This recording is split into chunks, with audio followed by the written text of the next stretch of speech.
שלום חברים וחברות, שמי קריס ואני באתי לכאן היום כדי להציע לשימושכם שני תרגילים מאוד מאוד פשוטים שבהחלט עוזרים לבן אדם להירגע ברגע של פחד, ברגע של חרדה, מרמה 10 כאשר רועדות ידיים ואולי אפילו קשה לי לתקשר, הנשימות קצרות, לרמה של 5 ואפילו 2-3 כאשר אני דרוך, אבל אני בהחלט מודע להתרחשויות סביבי, מתקשר, והעיקר נושם עמוק ורגוע. מצב בכל רגע נתון לוקח 2 דקות, אפילו במקלט, אפילו במיטה, בשכיבה, בישיבה, בעמידה.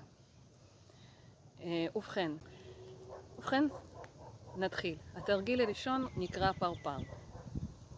אנחנו נשב בתנוחה נוחה. אם אני עושה את התרגיל לעצמי, אני יושבת, אפשר לעמוד, אבל שיהיה לי נוח.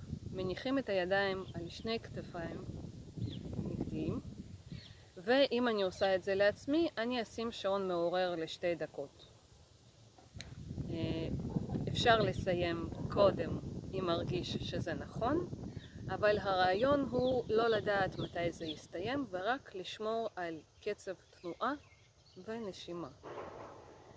אנחנו מתחילים לטפוח צד אחר צד בקצב אחיד,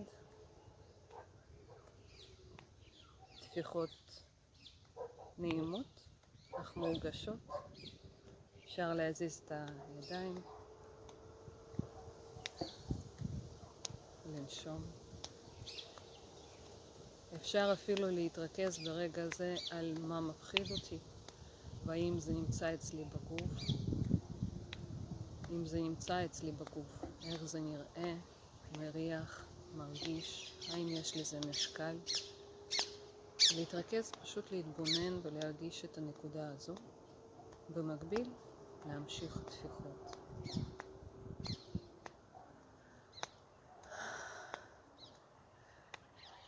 והנה, אני הגעתי לסוף תרגיל עכשיו, מהר מאוד, טוב, הלחץ לא היה גדול, אתם ראיתם נשימה. נשיפה ונשימה עמוקה ונשיפה לרווחה, אפילו התבלבל לי הקצב בידיים, נאלצתי לעצור. זהו בעצם רגע השחרור. אני לא הייתי בלחץ גדול, לחץ ממש קטן מול המצלמה, אבל אני מאמינה שעכשיו אתם יכולים לראות גם על פניי וזוהר בעיניים והנשימה, קצב דיבור. אתם יכולים לראות סימנים של רוגע שלפני רגע היה לי פחות. כך בעצם יקרה גם לכם. בדרך כלל זה קורה לאחר דקה או 2 דקות של התרגיל.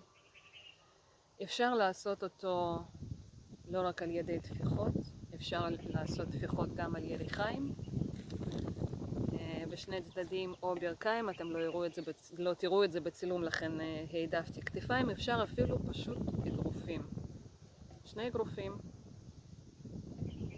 לשבת רגע ברגוע. מה מפחיד אותי עכשיו? איפה אני מרגיש את הלחץ? והתחלנו.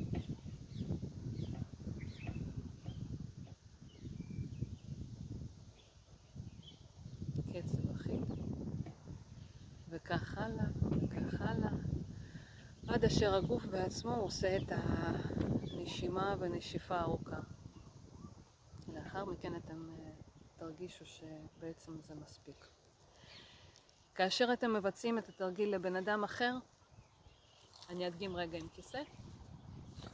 אנחנו נושיב את הבן אדם לפנינו ונניח ידיים על הכתפיים שלו. במקרה הזה לא כדאי לשים שעון מעורר, אפשר פשוט לספור עד 120 בלב.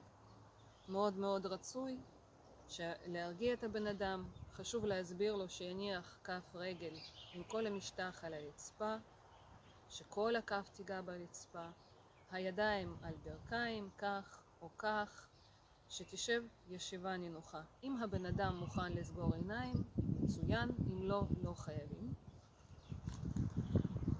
רק שלא ידברו איתו, כן? שלא יפריעו רצוי מאוד שהמטפל ירגיש את הנשימות של בן אדם וינסה להיות באותו הקצב, ככל האפשר. זה עוזר לחיבור, בכל זאת עבודה אישית. ואנחנו מתחילים לפרוח. כאשר מבצעים את זה לאדם אחר, אפשר גם להזיז טיפה הידיים מלמעלה למטה. מעט לשנות מקום, לא כל הזמן. סופרים עד 120. אם לא שמענו נשימת רווחה אפשר להוסיף עוד 60 ספירות, זה יהיה 3 דקות. ובסוף התרגיל להציע לבן אדם לנשום ביחד.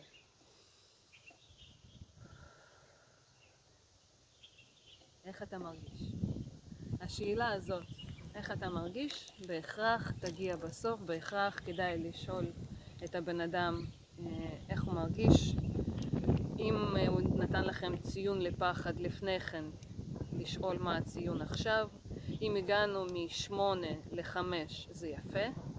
כדאי לשאול את הבן אדם האם נוח לו כאן או שהוא רוצה שנמשיך. וכעבור חצי דקה אפשר לשוב על התרגיל, לעשות עוד סבב של 120 לאחר הפסקה של חצי דקה. אפשר עוד סבב של 120. מה שיפה בתרגיל הזה, זה בהחלט מרגיע, וזה לא יכול להזיק בשום צורה, גם אם עשיתם לא נכון.